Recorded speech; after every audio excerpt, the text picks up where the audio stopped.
Oh man, look at that difference. So on the left side, you see PALIA as it normally is without any mods installed. On the right side, you see PALIA with my own Reshade setup. Alright, so this video is going to consist of 3 different sections. First of all, I'm going to be starting off with giving you guys a bit of a tour around the world to just kind of get a feel as to what this setup looks like and if it is something that you would want to start using. Then second, I'm going to run you guys through the settings that I am using, telling you why I'm using them, what they really do, and how you can change them to your own personal preference. And then finally, I will show you the installation process, because setting up Reshade for PALIA does take a little bit of knowledge, and if you don't know what you're doing, then maybe you're going to be struggling, and I'd like you guys to just have as carefree an experience as you could possibly have. Alright, I'm going to be running around with the divider on the screen, just so you guys have a proper comparison as to what the normal game looks like, as opposed to my own setup, because I think running just my version might not really showcase the differences. So let's just go through a couple different areas here. It is morning right now. It is going to be, well, light outside soon enough. So you can see when I'm in here, the greenery is much greener on my end, and everything looks a little bit more red on the left side of your screen. Everything also looks a bit more vibrant. Everything looks a bit more sharp. And I tried to make sure that I didn't change what the game looks like baseline. Like, I don't want to have this game look entirely different. I just wanted to make sure that it was doing what it was doing well already and do that better, and kind of remove the things that I didn't really like that much. And one of the things that I personally kind of ran into is I noticed this game has a very large emphasis on red, which is quite weird, because you'd think this game has much more emphasis on green with the trees and then with, blue on the water. But when I was starting to boost colors, I really noticed that the thing that was kind of like, creating a bit of an eyesore to me was the reds. And I'll show you guys that in a bit when we do talk about the settings themselves.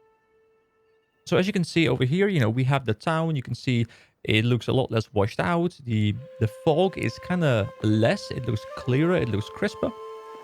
I do want to see the sunrise in a bit, and, we can see what it looks like when everything becomes brighter. But I just want to give you guys a quick tour here. If this is not something you're interested in, by the way, do feel free to skip to the timestamps. I will most likely put timestamps in the top comment, so you can just jump to the section that you want to jump to. But, I just want to spend, 5 to 10 minutes kind of just running around and showing you guys what everything looks like. So the performance is a bit weird right now. This game does seem to struggle a little bit when I'm recording. I don't know exactly why that is, but whenever I do activate a recording, the FPS kind of takes a dump, which is a little bit unfortunate. But, it's fine for the sake of this video. So I'll just continue running around here. We have these lanterns as well. The lanterns definitely look a lot sharper on my end. I also want to show you what grass looks like and, like vegetation. So as you can see here, like, this looks kind of washed out. And then when I show you my version, it's nice and green and vibrant. And it's a little bit more high detail. It's kind of like, I just bumped up the resolution by like, 20% or something, and it just looks better.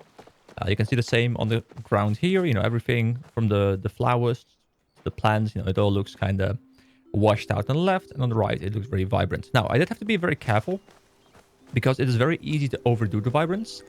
And obviously, I'm running one specific setup for the entirety of the game, and I wanted to make something that felt really good balanced.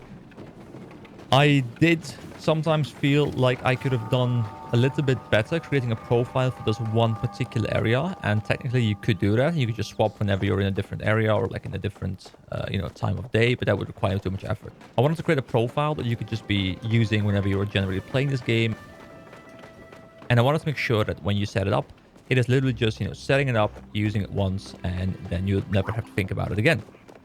But yeah, if you want to, wait. For a second, I thought that one was actually already grabbed, but it wasn't. So yeah, I could have made one that looked better in like particular areas. I actually kind of want to go to some water. I think the fishing area is over there, right? So if I go to the water here, I can show you what the water looks like, because I think the blue is also quite important to this game. So here you have the water, and I know I'm kind of just rambling a little bit, but that's kind of what the point of this video is. Like, I need to fill this part of the video with something, So here is me just rambling away. So you can see the water again. It's kind of like the same story. The water over there looks kind of washed out, which is a weird thing to say when we're talking about the water. And then on the right, it's a lot more blue. It's a lot more vibrant. It's a lot sharper. The vegetation just looks better in general. Same with this rock over here. The rock looks very, very brown here. When I use my version, it looks more like weirdly metallic almost, which actually might not really be what it should look like. And that is because I have removed a bit of this game's reds. So you can see over here, these things, they don't look as red as they look on the left. And I'll talk more about why I did that.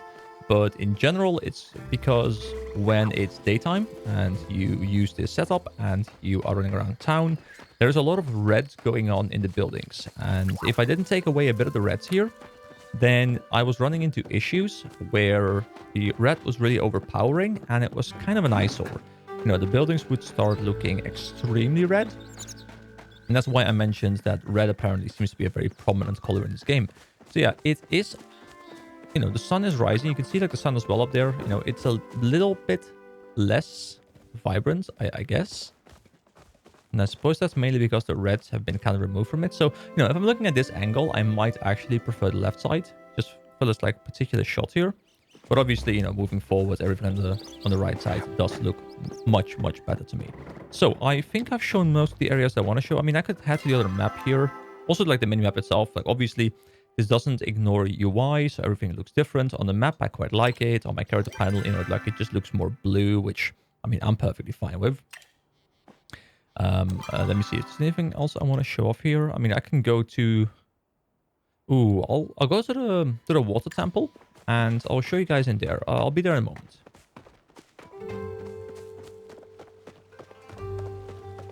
Actually, I do want to show you guys some interiors real quick. So if you look in here, like once again, it's a lot sharper looking at, for example, this cabinet over here. It just looks much, much nicer on my end. And obviously, your perception of colors might differ a little bit. So you may be like, oh man, that's too blue. Or, you've taken out too much red. Oh, dude, this place is beautiful, by the way. Like, I really do like this place. It's very nice and green, very nice and vibrant. You can really see the color saturation I've applied up there. The sky is also maybe a little bit too blue. I guess maybe I could, take a little bit of blue out. But yeah, anyway, let's head to the water temple. I guess I can show this part in here as well, just because there's all these fires up here that definitely look a lot different. Well, I mean, to be fair, they don't look that much different. There's just slightly less red in there, but they do look more pronounced. And then here, of course, this looks just much better to me. There's much more of a distinct purple feel to it, and it just looks very nice to my eyes. All right, we're heading into what I have been calling the Water Temple, which I don't know what the actual name is. Is there a map in here? There is not a map in here, unfortunately. But yeah, here you can see that, maybe there's just a little bit too much blue. I don't know. Like, it looks quite nice, but you can definitely see that the blue is kind of taken over here. And that's kind of what I was talking about back at the start of the video, where sometimes you create a profile that looks very good in one particular area, but then, you go to a different area and then, there's a lot more of a particular color, and then you take away that color, but then you kind of want that color again in a different area. So I just had to like fine tune things, make sure nothing is overblown, and just find a profile that works for everything. And I think even though the blue might be slightly overblown here, I think it does look very good still.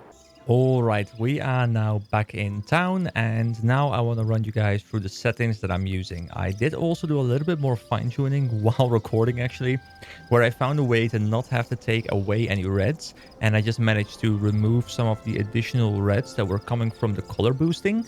So I'm still boosting blue and green, but I'm no longer taking away from red. So I think this looks even better. So anyway, I'll run you through the settings just from top to bottom.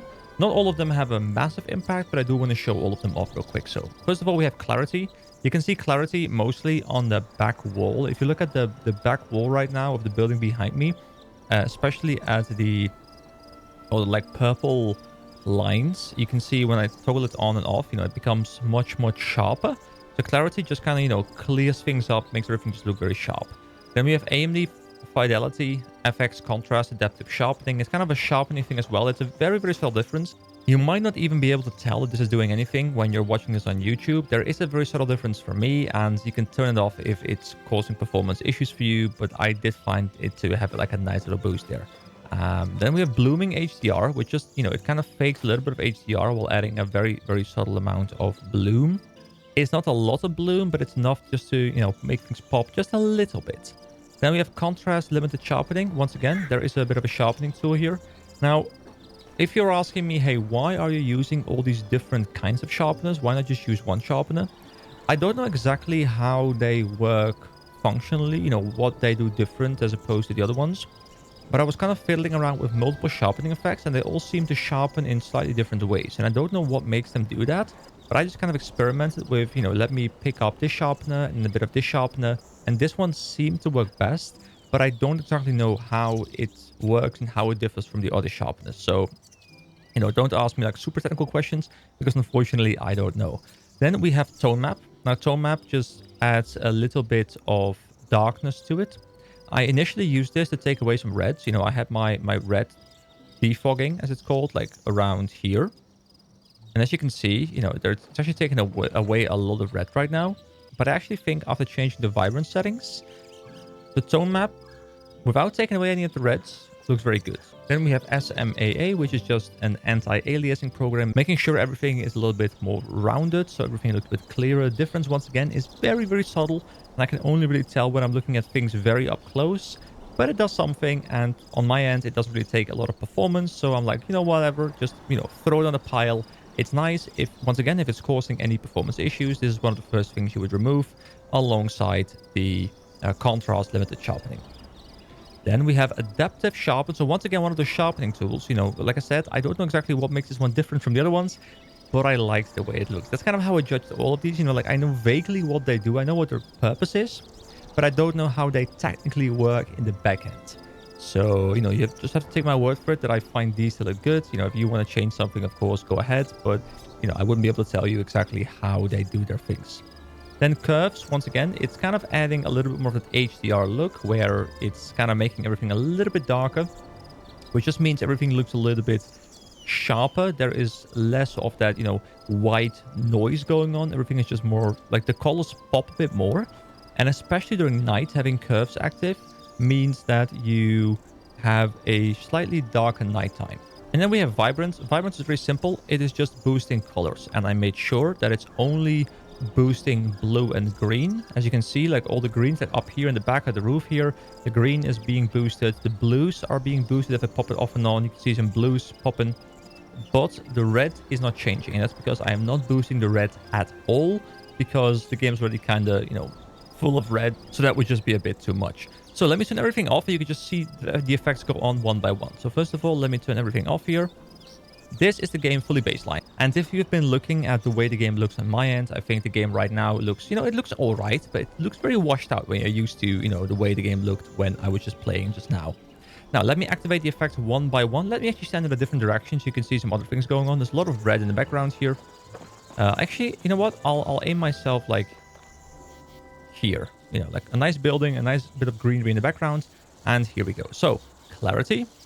We get the contrast adaptive sharpening on there, the blooming HDR, the contrast limited sharpening, the tone map, the SMAA, the adaptive sharpen, the curves, and the vibrance. Now, you can change all these settings down here. I don't really want to go into too much detail here, but there are a couple things that I do want to talk about.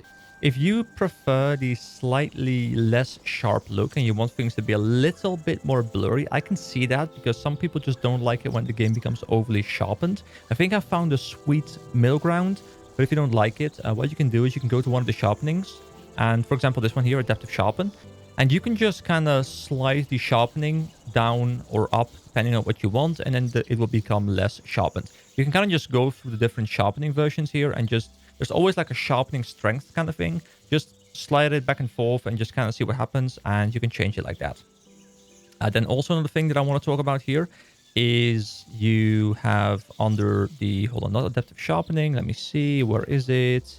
It is under tone map here.